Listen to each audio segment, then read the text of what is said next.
What's up, everybody? I'm here doing another LS update. Got the hood back on. Well, I got my new plug wires and heat boots on and stuff. But today I'm going to go over my fuel system and how I'm running my fuel system. What we have here is 87 sumped fuel injected tank for an 87 pickup that was fuel injected. I got that, and I also got an 87 sender. I think they're both Spectrum parts. Got 87 sender here, as you can see. This is a Walbro. Hold on, let me look here. I still got the box.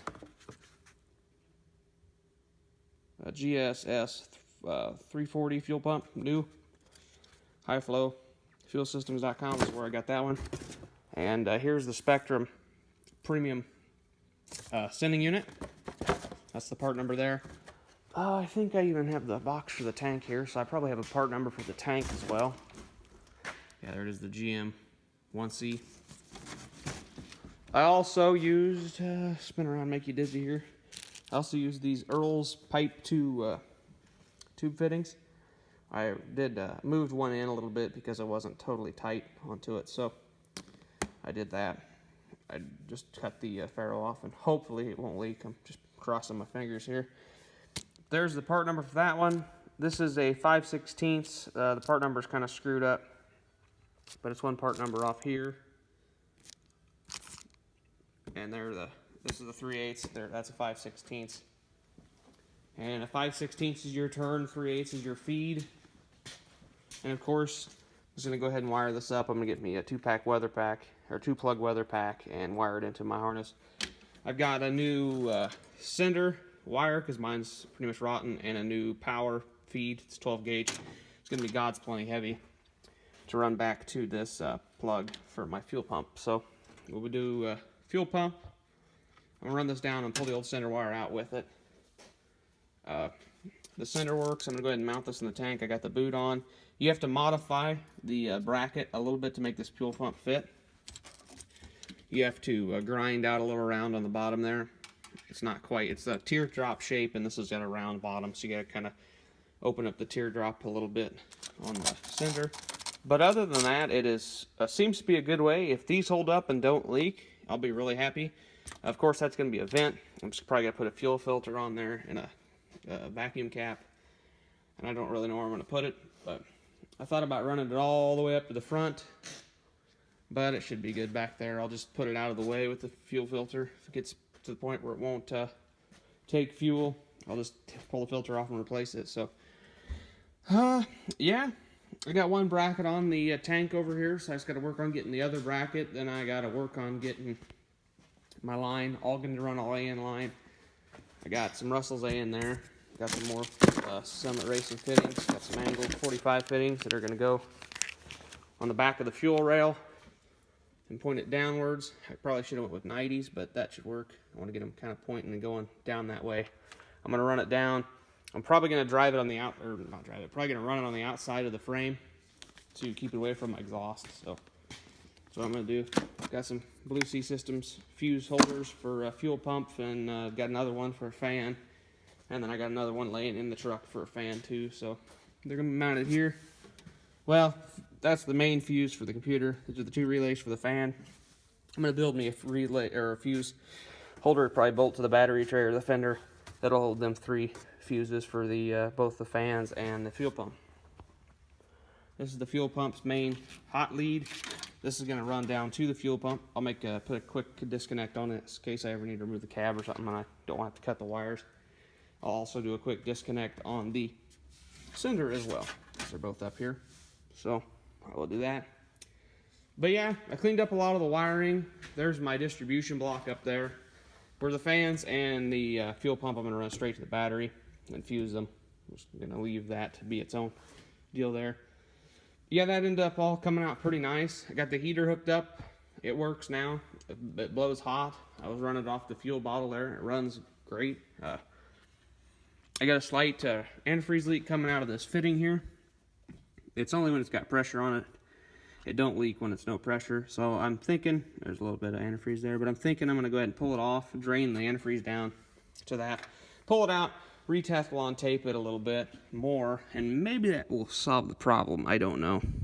I'm just hoping. Or get a different fitting and try a different fitting. I'm also going to pull this off while I'm there so I don't look as stupid. I put this clamp on because this clamp wasn't holding it very tight, so it could also be this hose. I'm also going to shorten this hose up a tad because it don't need to be quite this long. But yeah. Tranny lines are in. They look good down there. I really should have done 45 or 90s on them. They'd looked a little better, but they're going to work. My intake's working good. I'm pretty sure the mass airflow sensor's working. I haven't added any antifreeze to that yet, but I will. Once I get that leak fixed, I'll probably add some to this too. Other than that, I'd like to get this fuel system done and do some wiring on the inside. I got to do some dome lights, finish putting the interior back together. And then we can work on getting some exhaust. And once I get some exhaust, I'm going to do a little fixing, probably change diff fluids. I haven't done that. And make sure the four-wheel drive works and whatnot. And just kind of putt around with it for a while. Put some test miles on it, see how everything holds up. So yeah, we'll see. The spark plug wires I ordered from Summit said they would fit. The old ones I ordered, they did not fit. I ended up having to get the 12-inch ones, which I've got my old plug wires in here. But that's the part number for those. And I believe I have the part numbers for the boots that I've also used with these headers. I did that because these spark plug wires work a little better. There's one that's still laying on the header, but there's guys that said they've had these laying on the header and they do pretty good, keeping the plug wires good. So here's the plug wires covers that I use, the protectors. Here's some Summit tube. This is going to be from the tank to the fuel filter, which sits down in here. It's a really expensive Fuel Lab filter. So, hopefully it's a good filter. But yeah, it's kind of a mess right now because I've got all this stuff in here. I got this bunch of empty boxes right at the moment, actually. So, like I said, I just want to get this fuel system done. I'm going to reuse my old filler neck for right now. I should have probably went ahead and bought a new filler neck and hoses, but I'm going to attempt to get them old crusty things off there. This tank was rather dirty. I got all the factory fuel line out of the truck. There's no fuel line in this truck at the moment. The only fuel line is the fuel rail, so it's pretty much bare there. Well, I guess I can't lie. There is this line that I have not taken out, these two lines yet, that come up. Well, there's just one, I guess, left that comes up for the vent. I'll have to crawl under and do that. I'm not real concerned about that one right at the moment, but we'll worry about that in a bit. But anyways, that's what I'm doing for the fuel system. A lot of people asked why I didn't go with the Blazer tank. I've had a few personal people I know ask me, why didn't you just go with a Blazer tank and do that? It's bigger. I like using that gas door. I know this may not be the box that stays on it. If it gets a flatbed, it gets a flatbed. Or if I buy box sides or find a nice box, it'll get a nice box. But I wanted to keep my fill close to the driver door. That's just me. That's just the way I wanted it. So the dash is back in. My check engine light's mounted in the center of the dash. I have to extend some wires because I cut them a little on the short side. I got to modify my glove box, wire up all my interior lights. As you can see, they're just hanging around. And got to find my seatbelt latches because I got no clue where they are.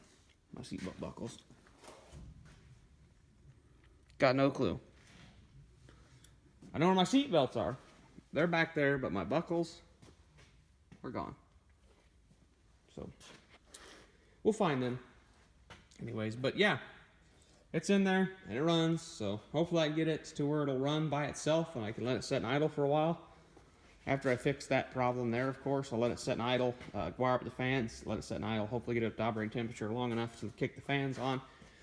So I can see one of the fans kick on. They kick on at a lower temperature, so that shouldn't be a problem. I should be able to get them to kick on. But yeah, we're going to burn through half of its fuel because it's running stupid rich right now because there's literally no pipe off of them headers. Pretty much about 3 inches behind the O2 sensors is open atmosphere, so that's not good. There's absolutely no back pressure, and I doubt that's getting a good reading. or it has something to do with this mass airflow sensor being it's like a 10 plus or something. I don't know. I got it with that intake on my Escalade, and they said it was some thing from them. I'll have to do some reading and figure out what it is. But yeah, I'd like to not have it burn as much fuel as it is, because you can't even let it run in here for about 2 minutes and it starts burning your eyes because all the stuff's blowing back up this way. But yeah, so I want to get her fuel system set up. Of course, I'm going to add some fuel to it. I'm going to drop it down. I can kind of see if it's leaking up top here, so that's kind of nice. It's going to be real difficult to gauge it, but I don't know how it's going to hold 60 pounds, that fitting on that sender. So I don't know what I'm going to do if this doesn't work out. I mean, I'll let you guys know if it doesn't work out, but I'm hoping these will hold. It's 50 some pounds, so I'm hoping. But yeah, we'll catch you guys in the next video, and hopefully I'll have the fuel tank in. So catch you next video.